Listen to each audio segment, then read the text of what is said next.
שלום לכם מאזינות ומאזינים, אומנות נקודה, שיחות קצת יותר ארוכות על אומנות ותרבות. באולפן נמצא גם יוסי קרדי. אנחנו היום נייחד את התוכנית לצוותא 3, צוותא 2, כמעט טעות.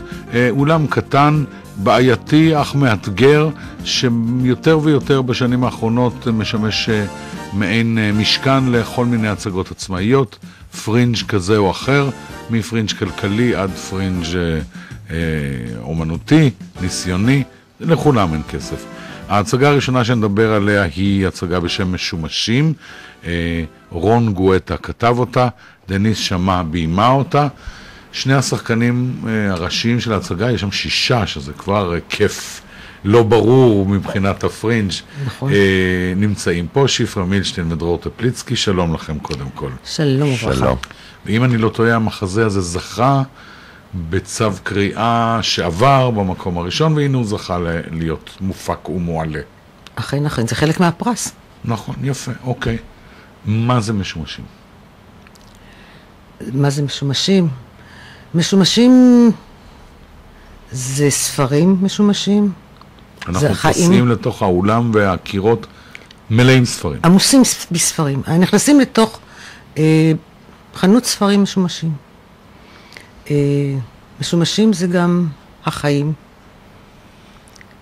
המחזה עוסק גם בספרים המשומשים, גם בחיים המשומשים. באבק, הרבה מאוד אבק יש, גם בחנות וגם בחיי האנשים. אנשים מחפשים עניין, מחטטים בהיסטוריה שלהם בתוך הספרים. וכמו שיש ספר אחד שלא מוצאים אותו, יש גם דברים שמוחבאים בין הדמויות. אכן. אתה השתתפתם בקריאה עוד? אני לא. אני כן. אני שחקן חוץ, שחקן חיזוק. אני מקווה שחיזוק. מסי. כן, אני מקווה, לא יודע, מסי. לא, מחזק מאוד. לא, אני גם השתתפתי בקריאה, אכן. בטח באותו תפקיד. ודאי, יש שם רק אמא אחת. כן, יש אמא אחת ובחורה צעירה אחת. כן, אכן. יש אמא שהיא העבר והכאב וההסתרות, ובחורה צעירה שהיא אולי העתיד, אולי. או סוג של אידאה פיקס. או אידאה פיקס, או הזיה. באמת הזיה פשוטה כמשמע. דרור, אתה לא הכרת את המחזה? יום אחד באו אליך עם מחזה ביד ואמרו תקרא, תגיד? כן. איך התרשמת? היא עוד עבדה על זה קצת, אתה יודע. אז זהו, יום אחד מצוותא התקשרו אליי, נתנו לי את המחזה, ומתוקף תפקידי, אני מנהל את הסטודיו למשחק בתיאטרון חולון, מגיעים אליי המון מחזות, במיוחד מחזות מקוריים, ולהפתעתי כי רבה, היה בזה משהו, אני נתקל ברוב המחזות, יש משהו יומרני, שמנסה להיות מישהו אחר או משהו אחר, וזה דרמה קטנה, צנועה, כתובה היטב לטעמי, ובמיוחד התפקיד מאוד קסם לי, כי מצאתי את עצמי בהמון נקודות מחובר לתפקיד הזה של דניאל. שני האלה, זה אמא ובן, חנות ספרים משומשים שהייתה של אבא שכבר נפטר, זה החיים שלך שם. ואם אתה מנסה לרגע לחשוב על האפשרות שלא יהיה יותר, היא לא תיתן לך בשום אופן, ויש הרגשה ששתי הדמויות האלה מדברות פחות מילים ממה שיש להם באמת להגיד. אמת, זה נכון, ואני רוצה לומר שכל זה בעצם מוחבא בדיאלוג מאוד טוב. כשאני קיבלתי במחזה לקריאה, כדי לשתף בצו קריאה, הדבר שקנה אותי זה באמת הדיאלוג המאוד טוב. כי הרבה פעמים היום במחזאות הישראלית, אני לא מנסה להשמיץ, אבל הכל כל כך בפנים, ואומרים את מה ופה אומרים את מה שמסתיר, את מה שמתבהר לאט לאט לקהל. אמת, זה כמעט כמו מחזה בלשי. כולל הספר שאותו מחפשים, שגם הוא תעלומה. תחנת האטום של אדור לקסן. שעד היום אני שואל את עצמי, מה קרה עם הספר הזה? קראת אותו אגב? לא. לא. בלי קשר. אתה ממליץ עליו. נראה לי מאוד משעמם, היה בזמנו איזושהי חתיכה מהמחזה, שטל, הדמות הפנטסטית, מה שנקרא, של הבחורה, יש שם איזה מונולוג, שזה קטע מהמחזה. מהספר. מהספר, נראה לי די משעמם, אבל אני לא יודע, אולי בהזדמנות. שמע, אני גם קראתי אותו בזמן, אני לא לגמרי זוכר. ברור שכל אחד קצת יספר על הדמות שלו. תתחיל אתה.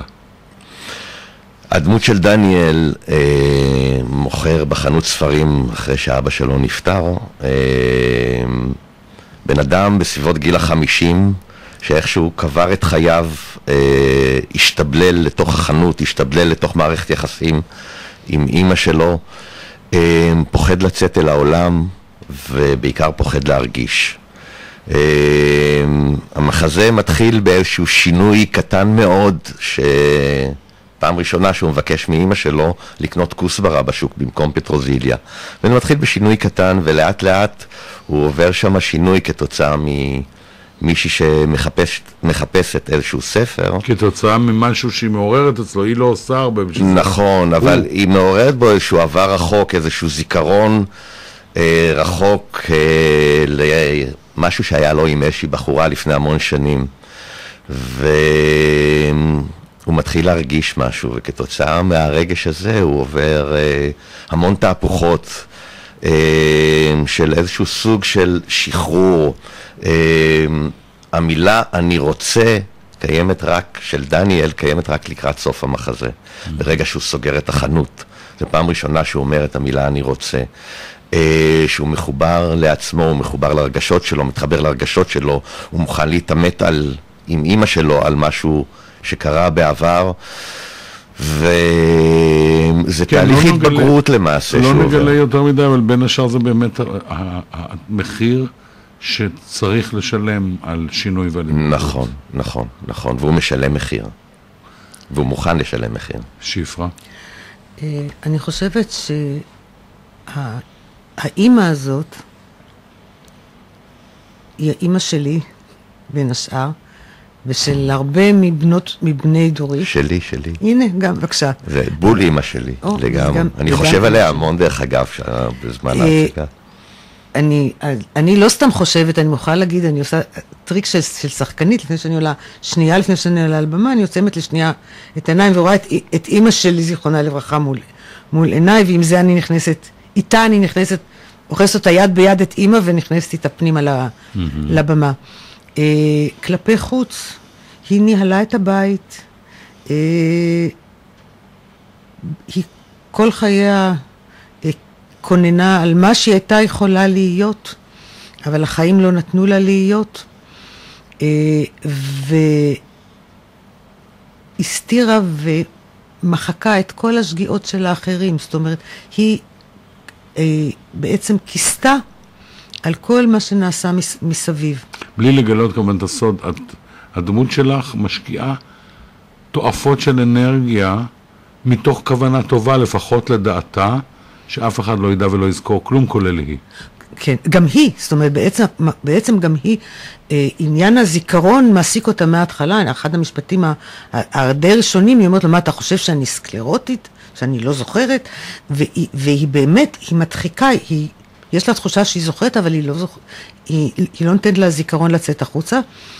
זה דבר אחד. דבר שני, כיוון שהיא גם אלמנה, ויש לה בן יחיד, וזה נוסף לכך, הבן הזה הוא כל עולמה, אבל הוא כל עולמה ברמה של כמעט, הוא גם תחליף לבעלה. זאת אומרת, היא מחזיקה אותו בעצם כגבר של חייה לצידה, ולא נותנת לו לפסוע פסיעה אחת, בלי ההנחיות שלה, בלי ההסכמה שלה, כשהיא כל הזמן... שכל שינוי באמת מחריד אותה, מחריד אותה. אפילו שינויים קטנטנים, מה שהיא לא יכולה להסביר. אפילו כוסברה מפחידה אותה. אנחנו לא אוכלים כוסברה, ממתי כוסברה? עכשיו, שניכם הדמויות העגולות, או עם העומק היחידות במחזה. הבחורה היא הזיה, ויש עוד פקח עירייה. יש לו גם כן כמה רבדים. כן, לא דמויות, אבל אתם אלה שעוברים שינוי, אתם אלה ש... אבל בואו נזכיר את האחרים, מי משחק מה. א', אני רוצה להשוויץ. טוב. ששניים מהמשתתפים הם תלמידים שלי לשעבר. זה, אני מוצאת בכל מקום, ותמיד זה אמיר ירושלמי שעושה את הפקח, וזה ערן בן צבי שעושה את החוקר, הם שניהם תלמידיי לשעבר, והשלישי זה רפי קלמר, נכון? כן. שהוא משחק את בעל חנות ספרים מתחרה. והבחורה הזאת מירב פלדמן, שנכדי מאוד גאה שאני משחקת איתה. בבקשה. כן. יש כותב, הוא כותב טרי למדי, רון גואטה. מאוד טרי. אני חושבת שזה מחזה ראשון שהוא כתב, ואני חושבת שהדיאלוג כל כך טוב, כיוון שנדמה לי שהוא כתב לפני כן לטלוויזיה, ולכן הוא מיומן. יש מקצועיות. הוא בא מהתחום של הטלוויזיה. ניהלתם איתו דיאלוג, מחזאי חי, אתם יודעים, יש איתו יתרונות ויש איתו חסרונות. אני מדבר על היתרונות במקרה הזה. הוא מאוד מעורב, נאמר כך.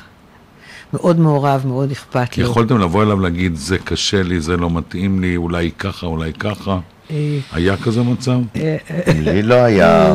לא. שאלתי אולי שאלות פה ושם. היו איתו מדי פעם ויכוחים על פרשנות של המחזה. זאת אומרת, הוא גם נאבק על פרשנותו שלו, על המחזה שהוא כתב. אז היו מדי פעם קצת ויכוחים על פרשנותו, אבל הוא מאוד מעורב ומאוד... זה חלק ממנו. הוא היה מחזאי. אני חושבת עם עתיד. אני מריחה עתיד.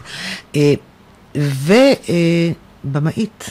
זהו, אני את הבמאית שאלתי אותה מאיפה אני מכיר אותך, ואז היא סיפרה לי שנתקלנו באיזה מקום דווקא שהיא עשתה משהו מיוחד בחלל פתוח, סייט ספציפיק, כשחקנית דווקא, דניס שמה. אוניברסיטה, בוגרת אוניברסיטה, לא הכרתי אותה לפני זה. ספרו משהו עליה, גם הקהל לא מכיר אותה.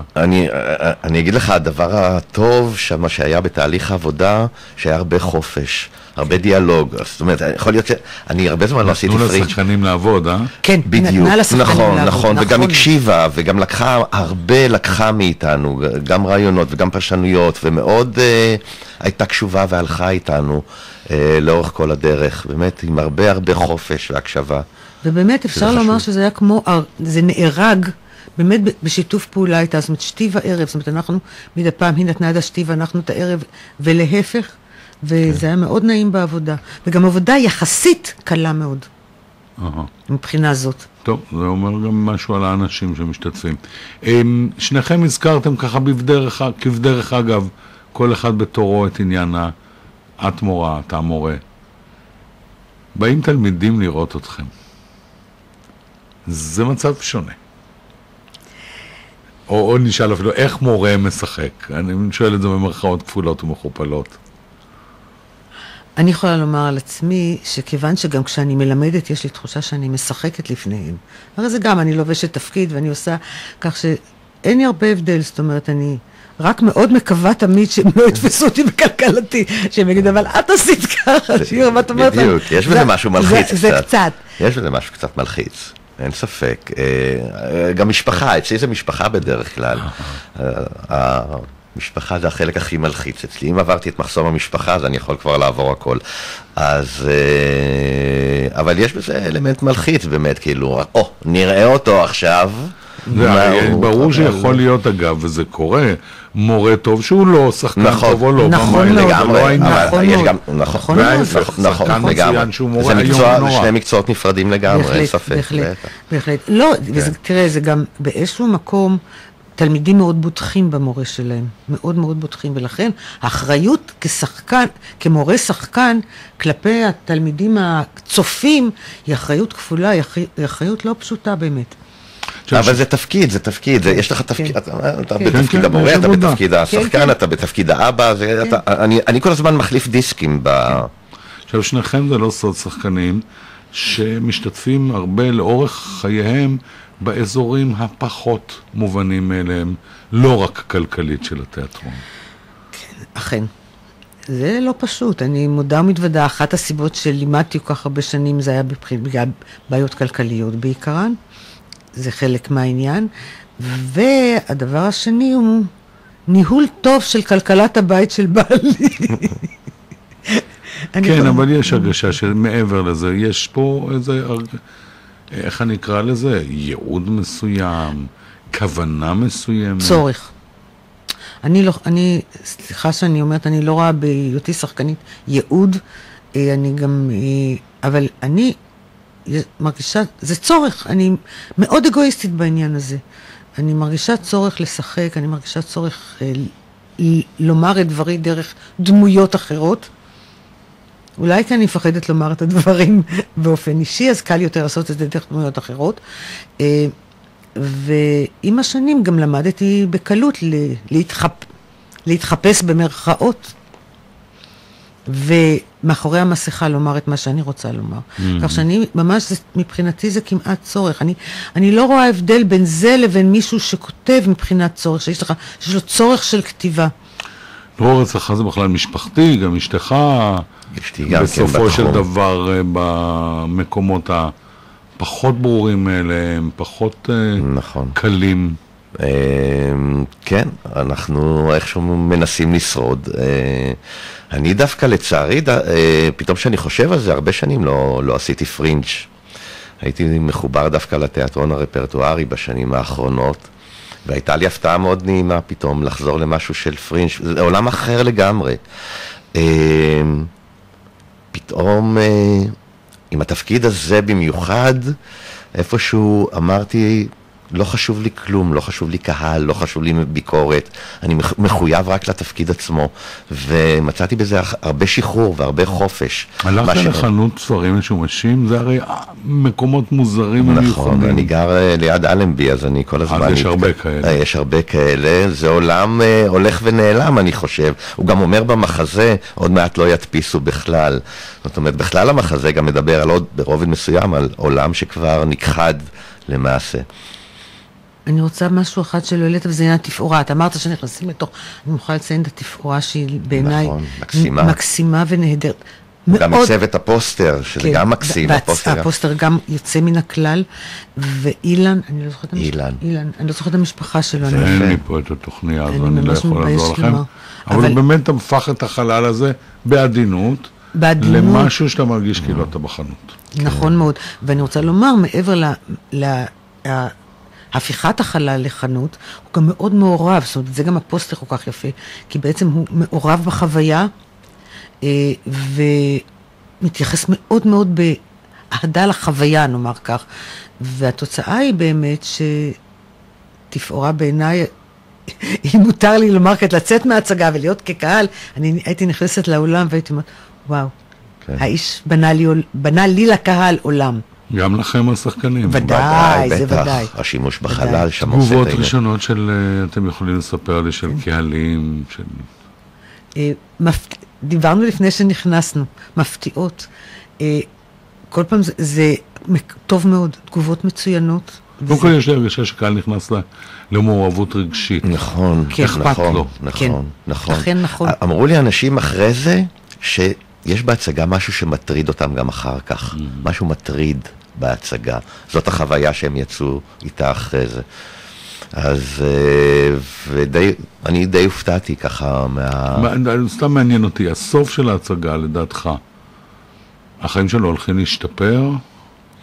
או שזה באמת שערה שחלפה אני אדבר על האמונה שלי. כן, ברור. שינויים שבני אדם עוברים הם קוסמטיים, אבל צעד קטן לאדם, צעד גדול לאנושות, מה שנקרא. זאת אומרת, כל שינוי, אפילו אם הוא קטן, אפילו אם הוא זעיר, אפילו זה התחלה של משהו, זה שינוי.